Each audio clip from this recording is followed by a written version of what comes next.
You are listening to a Called Collective podcast, where we seek to equip the next generation of ministry leaders. The Called Collective produces multiple podcasts, which you can find in the description below. To learn more about the Called Collective, visit our website at thecalledcollective.org or check us out on Instagram at The Called Collective.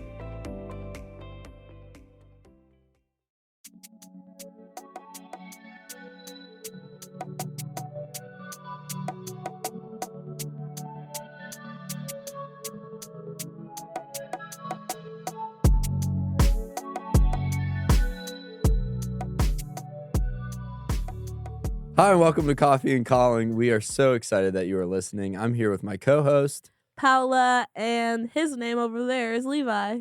That's right. And we have a very special guest today. Why is our guest today very special? Well, she's extra special because some might say we look alike. And that's the only reason she's special. Really? I'm just kidding. Because I look like you. Yeah. Because we were neighbors our whole life. We were. Some might even say very close neighbors. Yeah, almost like roommates. We were, some might say roommates. Some might say. Some might say sisters. sisters. Yes, that's what we are. We're sisters. Wow. This is Liana, and she's really cool. Thanks. And she's extra Hey. special. Glad to be here. Maybe the specialist. Oh, thank you. You're welcome.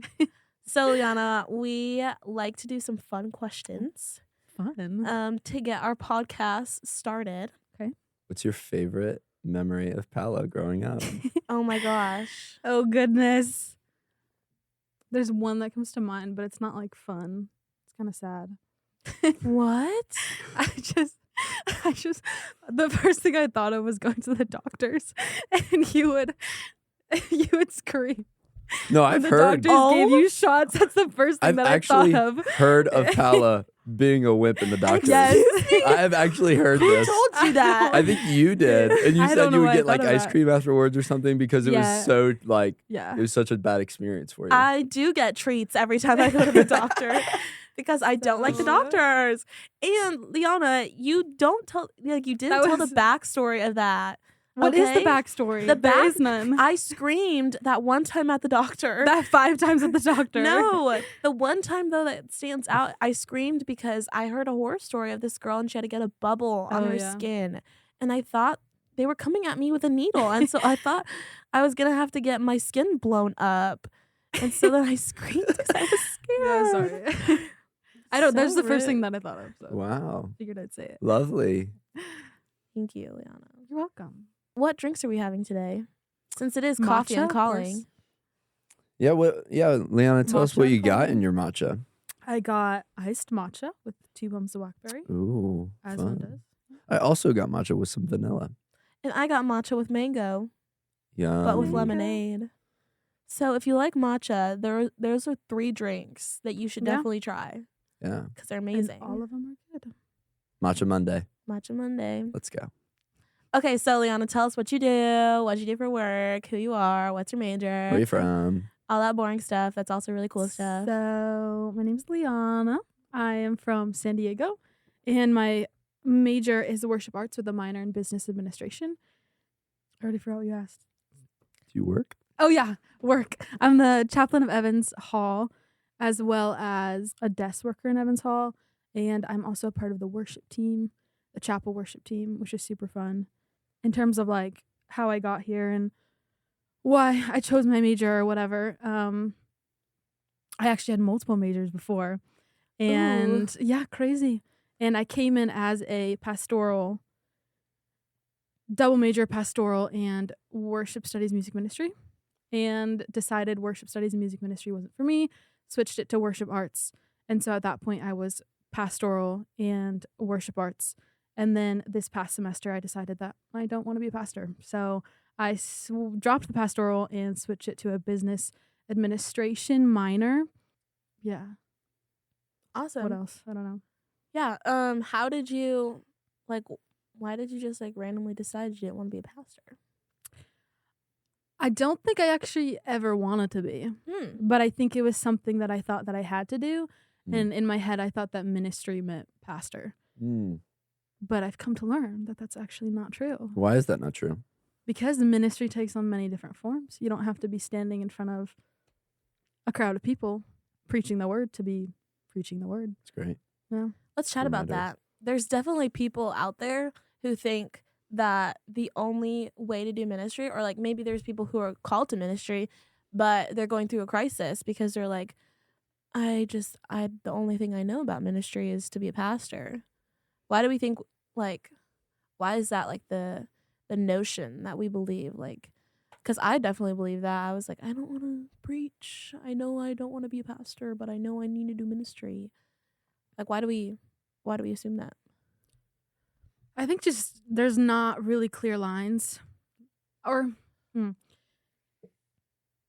I think the only super public role in ministry is a pastor that everyone comes in contact with. Mm-hmm. And so you don't realize that like the person behind the scenes doing administration or setting up the worship teams or whatever it is, they're also doing ministry in their own way. And I think that like maybe growing up in the church, you have like a certain definition in your head of what ministry is. And usually it's like a head pastor for whatever reason. I mean, I don't know, but.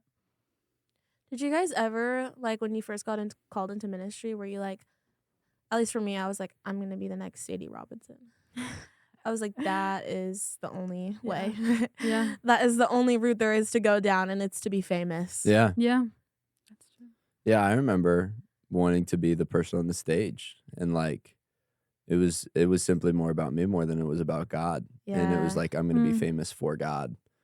And Yeah. I remember coming to the realization that like God doesn't need me to be famous. He needs me to be faithful. Mm. And so it was very interesting progression, learning that my calling was not to become popular Mm. or be cool for Jesus, Wow. but it was to obey him. Yeah. Yeah. It's definitely a progression I think most American ministry students go through. Totally. Yeah. Because that's not like, I feel like I'm totally could be speaking out of term here because I'm not a Christian from a different nation. But like, they don't think, like, I think about Christians, people called into ministry in Mhm. China. They're not like, I'm going to be the next famous underground Yeah. pastor. Yeah, they don't have celebrity pastors over there. Yeah. But we're always like, it's like the American dream gets like muddled with our faith and our calling. Yeah. Mhm. Because we're still all wrestling with the American dream. Yeah. Yeah, and I think it's risky because there's incentives when you first get Yeah. called into ministry. It's like, oh my gosh, everybody's going to like me. Yeah. Totally. I'm going to impact people, and I'm going to be the source of like their Yeah. life changing. Like I'm going to get a bit of a savior complex. Yeah. Yeah. And so I don't think a lot of people probably don't go into ministry with the right motives, but by Mhm. the grace of God, they're transformed, and then their desire comes to be more faithful than just selfish ambition. Yeah. So this is moment of vulnerability. Let's go. When I had TikTok, Okay. I was making all these TikTok videos, and a couple of them started to go viral, but it was only the Christian content. And Yeah. so I started pushing out like a lot of Christian content because that was what was getting like, Mhm. it was going viral. And so then I started putting more and more Christian content out there, not because I like actually wanted Yeah. to like make an impact, but Mhm. because I was like, I'm gaining followers Right. and Mhm. this is the best way how. And that's totally like, I don't have TikTok anymore. I don't do that anymore because honestly, I Mhm. was like, what the heck am I doing? But that's totally like, we can all fall into Yeah. that. Like, the more people that come to our youth group, the larger the numbers are, the better we have such and such programming. Like, it's Yeah. addicting. Mm. And I don't know if like other careers struggle with that, or if that's like a certain like struggle that's unique to ministry because the devil wants so badly to see us become prideful. Yeah. What do you guys think? Yeah, I think everyone wants to be important and to do something impactful on whatever level. And I think with ministry especially, we're constantly told like, oh, your job is so important, like what you're doing is so important, like whatever it is. And that can often like get to your head of like, oh, I'm important. What I'm doing is important. Oh, I do this and people see me and I'm on stage and what I'm saying is important. But like humbling yourself and realizing like it's not you. you're merely a vessel. And that was something that when I got my call to ministry, the thing that like really made me realize that it was my call to ministry was him saying, if you can do it on your own, it's not your calling. And I was like, I can't do what I want to do or what I think I need to do on my own. And so I guess it's my calling, right? And so I think, I don't know where I'm going with this, but Totally. Do you feel like somebody once said something to me about how like worship pastors and people who are like singing a lot, they have the most moral failures. Like, have you, not that you've had a moral failure because you're literally 21 or 20. Hello? But like I'm just saying, like, when you are on the stage, do you think it's like a lot harder for people who are in worship and people who sing on the stage? Because I mean, you do it for chapel very often. You're on the stage quite a bit singing. Like, how does that not get to your head? Like, people are hearing my voice and like people are constantly complimenting you. Yeah. I mean, it does all the time. Like, that's something that I struggle with constantly. And when I led worship for Summit over those couple of days, that was like so excruciatingly hard because obviously I want to sound good and obviously like I want to look good, whatever. But in my heart, I didn't want that. All I wanted to do was stand up there and worship the Lord. But obviously I knew that I was standing under lights in front of a bunch of people being listened to. And I know that I would get off stage and people would talk to me and they'd say, you did so good, you did whatever. And I'm like, that's in your head. And so something that the Lord spoke to me over those couple of days was perfection is not required in order to worship the Lord. And which was insanely transformative in my head because I'm a complete perfectionist and I want to do everything perfect and I want it to sound perfect and I want it to look perfect and whatever it was. But like, realizing and internalizing how insignificant you are in like the best way possible is what got me. It is getting me to a place where I can worship the Lord and like do what I do for the Lord. Like I am so insignificant, and what a blessing that is. That it's not by my power, my strength, or my might that people's lives are transformed. Because if it was, no one's lives would be transformed. Like I have no power in the best way possible, if that makes sense. And so I think being a worship leader, the only other role or like job or career that reflects the job of worship leader is like a music artist, someone who puts on concerts and someone who makes songs all about themselves. Yeah. And that's something that is sometimes hard to like differentiate, knowing that people in the audience, the only other time they see someone on stage singing is at a concert when they're like singing about themselves or singing about love or whatever. And so having to differentiate that makes it hard for worship leaders, I think, to put themselves in a humble position.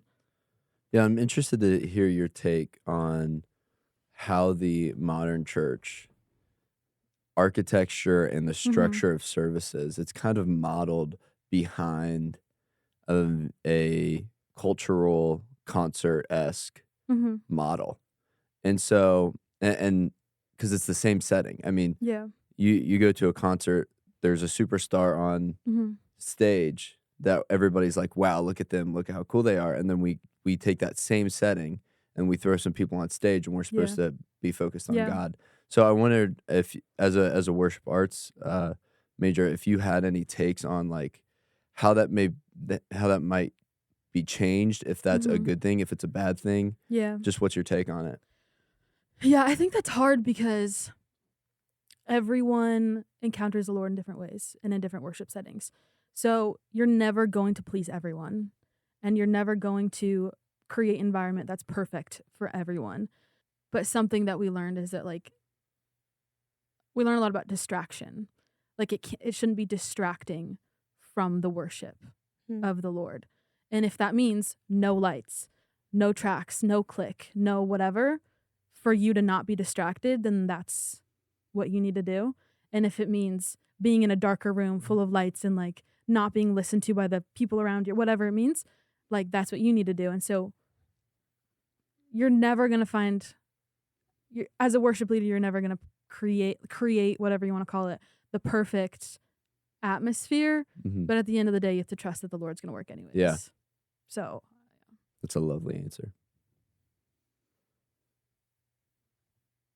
What advice would you give to young students, high school students who are wanting to go into worship ministry. They really want to do it to serve the Lord, but they're afraid of falling into things you talked about. They're afraid of perfectionism, or even just like advice for people who think they're called into worship ministry. Yeah.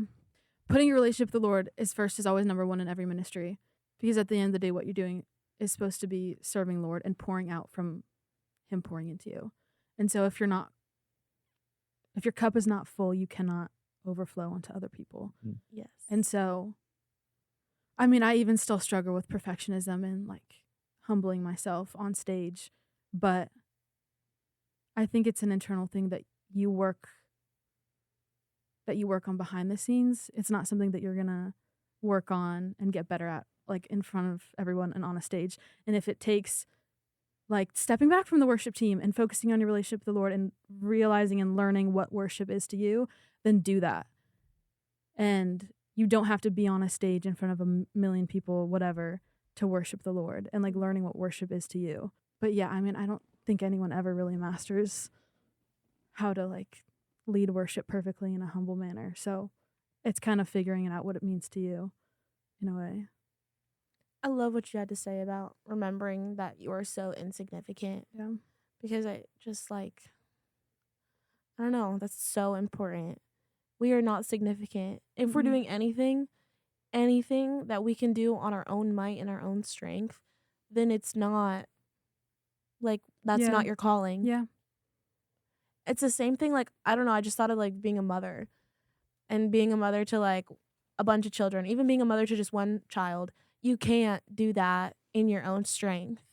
And then that is the highest calling, to be called to be a parent, and just like a bunch of stuff that you can't do on your own strength. And that's how you know it's your calling.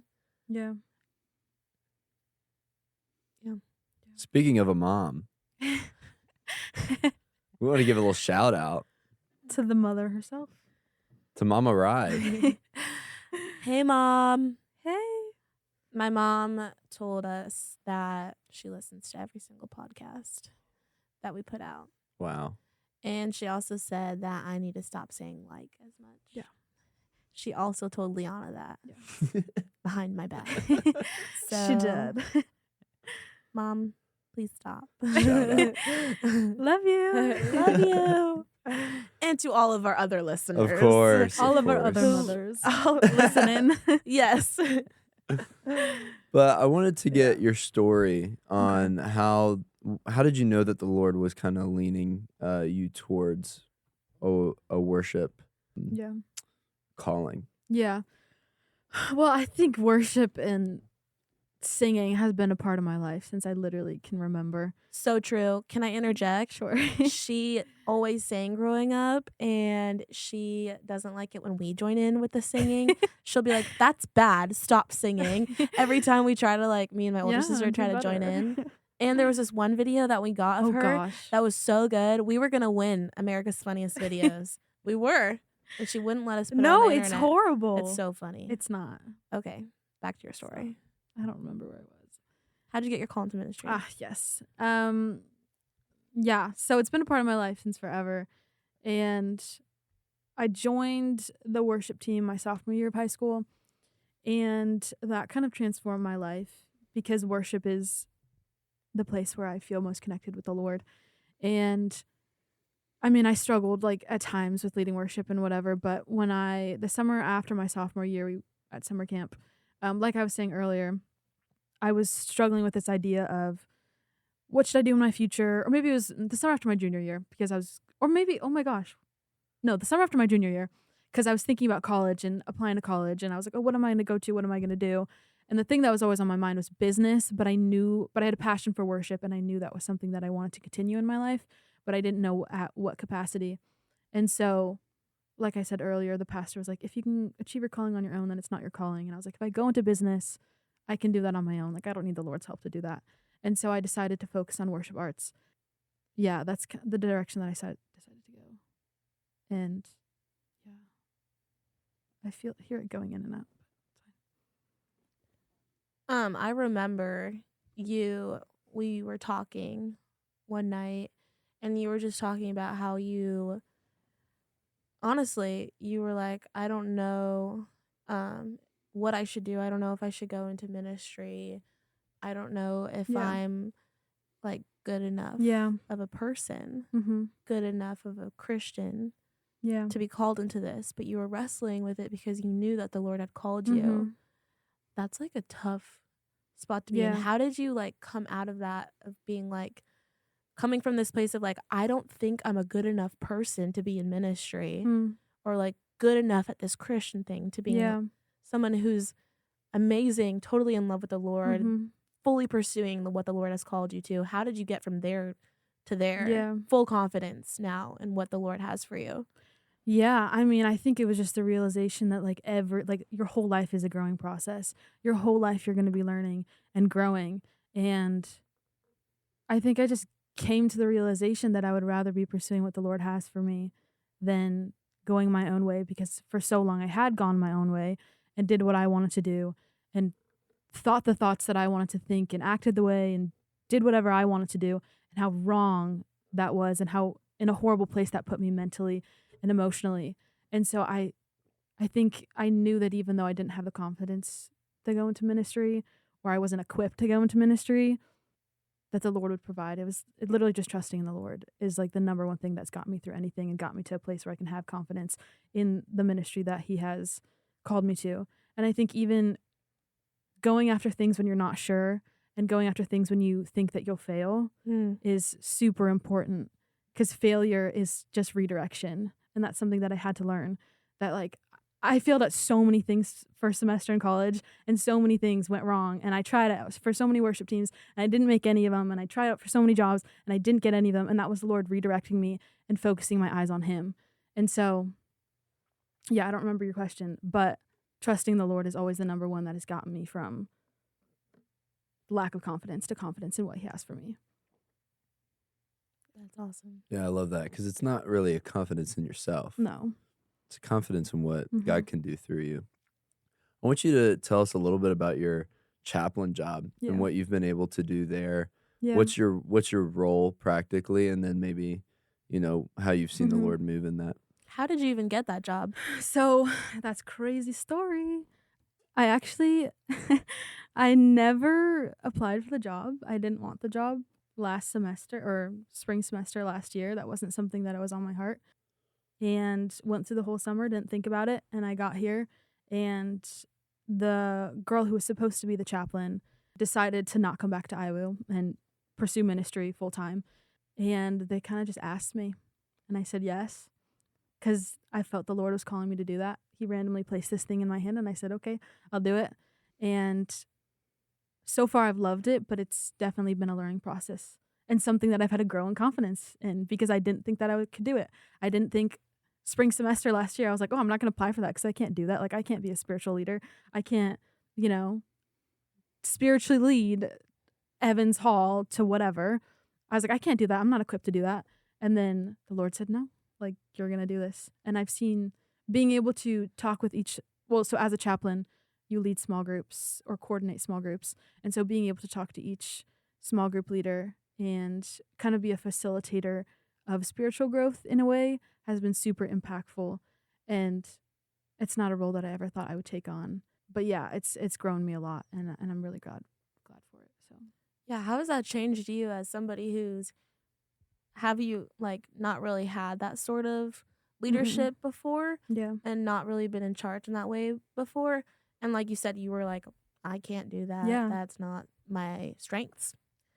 That's not simply Mhm. what the Lord has given me strength in. And then suddenly He's like, all right, you're gonna do it, even Yep. you don't have strengths in it. Yeah. I think a lot of people disqualify themselves from things that God might be calling them to, or things that they should volunteer for, or something like that, because it's not their strength. Mhm. Classic Yeah. Moses Yes. case. Yes. Like, what has that done for you? How has that changed your perspective on the Lord, or like maybe yourself? Mm-hmm. Yeah, well, going back to like everything we said before, trusting the Lord and realizing that if He's calling you to something, like I just realized going back to my initial calling into ministry that I could not be a chaplain on my own strength. And so I had to trust in the Lord that He would give me the strength and the knowledge and the wisdom and whatever to lead these girls. And that's been a growing process in me personally of relearning how to trust in the Lord in an area of my life that I'd never entered before. And like going back to the basic saying, God doesn't call the equipped, he equips the called, and trusting in that and his power and his strength. Yeah, it reminds me of the Moses story where God calls him to lead the Israelites out of slavery, out of Egypt, which is just nuts if you think about it for too long, because Egypt was this huge powerhouse and Israel was literally nothing. Yeah. And so he was like, why did you choose me? I suck at speaking. Like I'm a terrible communicator. Yeah. And it was Moses' insecurity that led him to the point of like, God, I can't do what you're asking me to do. And it's like, you don't think Yahweh thought this through.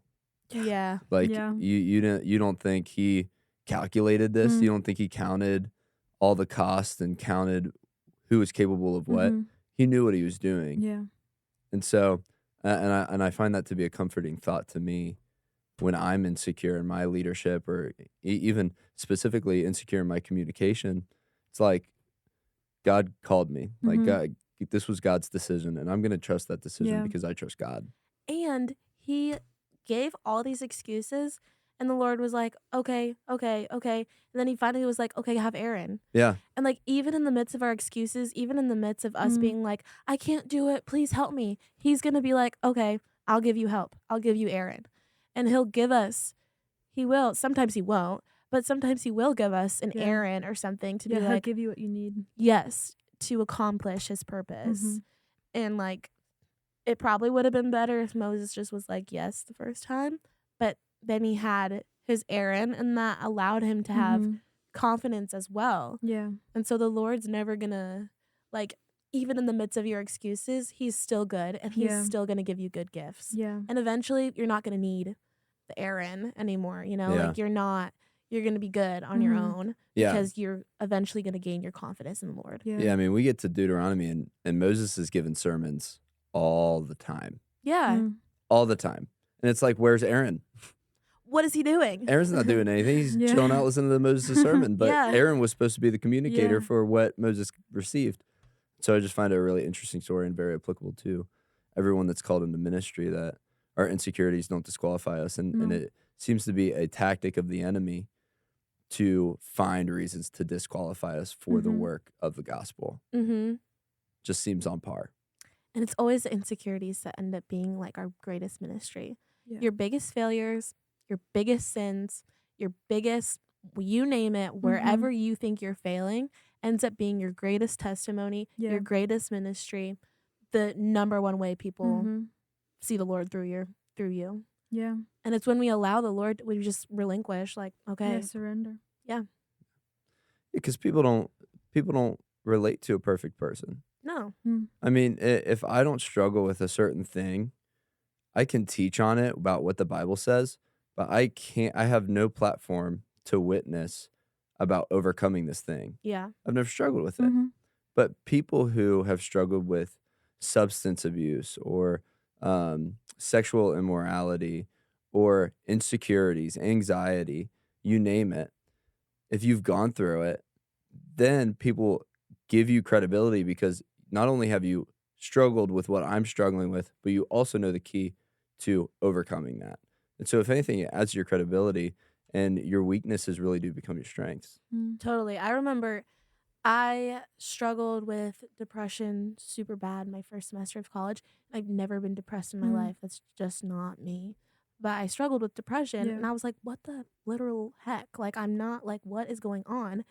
And I eventually came through it because of the Lord, thank God. But the next summer, I was a camp counselor to almost every single girl who's ever had depression. Yeah. Would I have been able to minister to those girls if I had not experienced a season of depression before? Yes, but not as well. Like, nowhere near as well. And, like, I would have had no credibility. The Lord, like, gives us these struggles and he gives us these things because, especially in ministry, like, so that you will one day minister. Yeah. So that one day you will be his hands and feet, because you get it. Yeah. I totally believe that. Yeah. Anything you're going through, I totally think like the Lord's going to use it, and you Yeah. have it because he's going to use it. Yeah. And like relearning what struggle and failure is. Because I think a lot of times we think of failure and struggle as like something pulling you back. But the Lord just like building you up and equipping you to move you forward. Yeah. Well, it might be a temporary pullback, but it's kind of like a bow and arrow. Yeah. You have to pull it back before it slings forward. That's so good. That's awesome. So we like to do this thing before we end every podcast, and we just like to affirm and encourage our guests. So I'm gonna encourage you, my sister. I have really, really enjoyed being your sister and becoming your friend the past year and a half. We definitely had our struggles growing up. Lots of struggles. Yeah. But it has been one of my favorite things to witness. You, from the person you used to be into the person you are now. Why am I going to cry? I don't know. I just remember coming back one year from college, and you were just a completely different girl than when I had left. Yeah. And it 100% was the work of the Lord. And I just saw you, and I saw the way that you had changed. And it was, for me, one of the like biggest transformations I've ever seen in a person in my life. And it just really ministered to my heart. And every single day you minister to my heart, because you are somebody who loves the Lord deeply. And your testimony and the way that you love the Lord and your transformation, to me, shows me what the Christian life should look like.